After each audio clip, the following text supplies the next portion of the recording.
पाकिस्तान के सरारी नक्शे में जो कश्मीर को शामिल किया गया मकबूजा कश्मीर को, उस पर बहुत से लोग शोर मचा रहे हैं और आप भी सुन रहे होंगे। जिस तरह आईएसपीआर कोई तराना रिलीज कर देता है तो उस पर हम देखते हैं कि अपने अपने तबसरे किए जा रहे होते हैं। और आज भी हम देख रहे हैं कि अपोजिशन की जानिब से बहुत ज्यादा तनकीद सुनी जा रही है। कहते हैं जी नक्शों से कश्मीर आजाद नहीं होगा। कैसे देखते हैं ब्रिगेडियर साहब? पोजीशन भी तो हुकूमत में रही थी, उनको कहना था कि कश्मीर आप आजाद करा देते।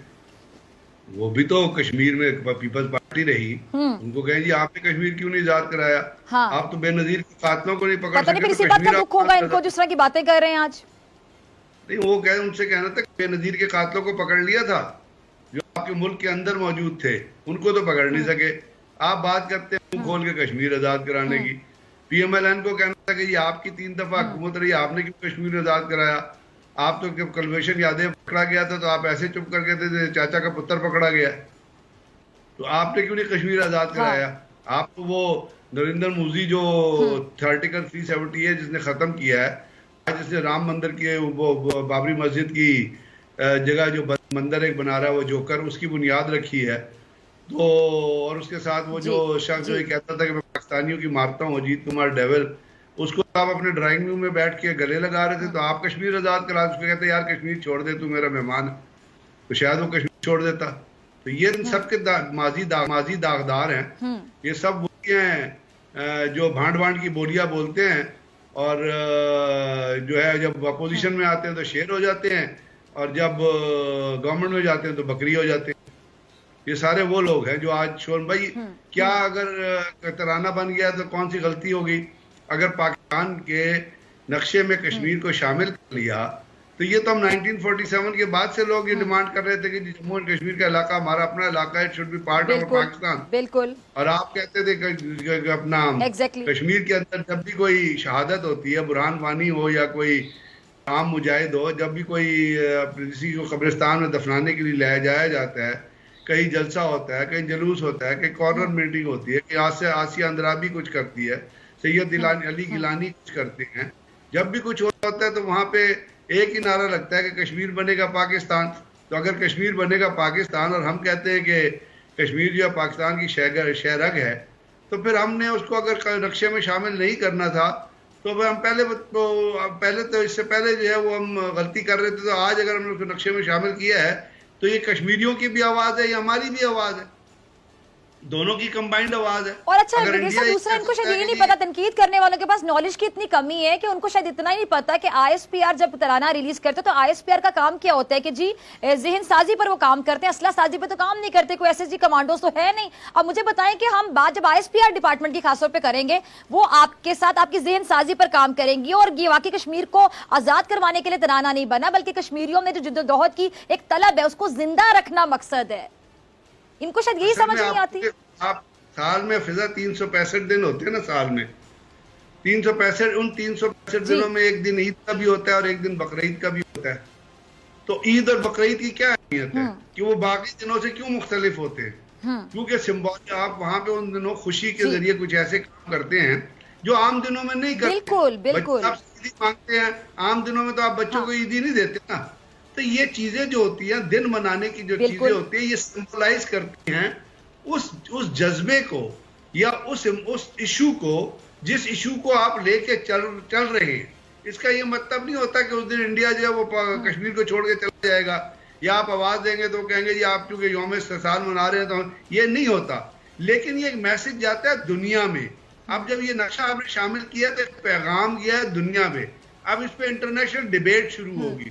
आप इसको जाके अक़वाम मुत्तहिदा में पेश करें, आप इसकी कॉपी जो है वर्ल्ड एटलस बॉडी को भेजें, आप इसकी कॉपी जो है वो जियोलॉजिकल, यानी हम कह सकते हैं कि अब हम सही ट्रैक पे चढ़े हैं जिस पे हमें पहले चढ़ जाना चाहिए था। पहले ट्रैक पे चढ़ेंगे तो रास्ता भी मिलेगा, मंजिल भी मिलेगी। पहले मौलाना फजलुर रहमान कश्मीर कमेटी का चेयरमैन था, तो उसको तो डीआई खान के नक्शे का नहीं पता, तो वो उसको कश्मीर के नक्शे का कहां से पता चलेगा? वो तो कश्मीर कमेटी का इजलास करके उसको पैसे खा सकता था। तो अब कहीं तो कोई किसी नहीं, तो ब्रिगेडियर साहब मुझे समझ नहीं आती कि आप इसको कॉन्फिडेंस, आप एक पीक कॉन्फिडेंस का पीक लेवल कहेंगे, ढिटाई कहेंगे, क्या कहेंगे कि ऐसे ऐसे लोग जो खुद कुछ नहीं कर सके, जैसे कि एक नाम आपने लिया, अब ये लोग तनकीद करने वालों में शामिल है। मतलब इनको तो कश्मीर का नाम लेके जब नाम लिया जाए तो चुप कर जाएंगे, छुप जाए किसी कमरे में जाके, बाहर ना निकलें। नहीं, इनको शर्म ही नहीं है, कोई छपेगा क्यों?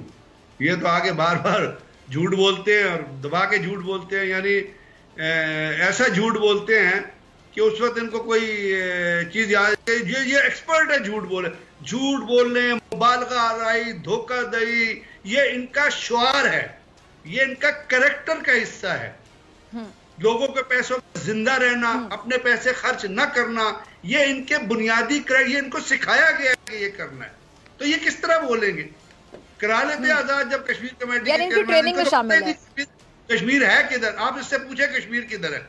अगर ये आपको जो ज्योग्राफिकल लोकेशन आधे लोग बता दे तो आप मुझे कहिएगा कि कश्मीर वाकया किधर है। जो आपसे कहे ना कि तराना क्यों बनाया, उसे पता, अच्छा बताओ कश्मीर है किधर।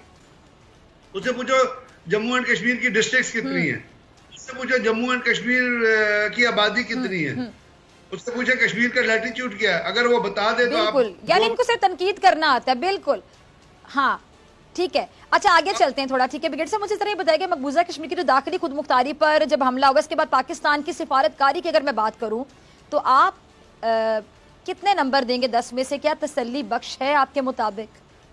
नहीं, मेरे मुताबिक तसल्ली बख्श नहीं है। अभी भी तसल्ली बख्श मेरे मुताबिक उस वक्त होता है, देखिए इशू जो होता है कश्मीर का इशू, हम कहते हैं कि इंटरनेशनल इशू है, यूएनओ की उसके ऊपर करारदादें पास हुई हुई हैं, वो रीजनल इशू नहीं है, वो पाकिस्तान की नजरियात का इशू है।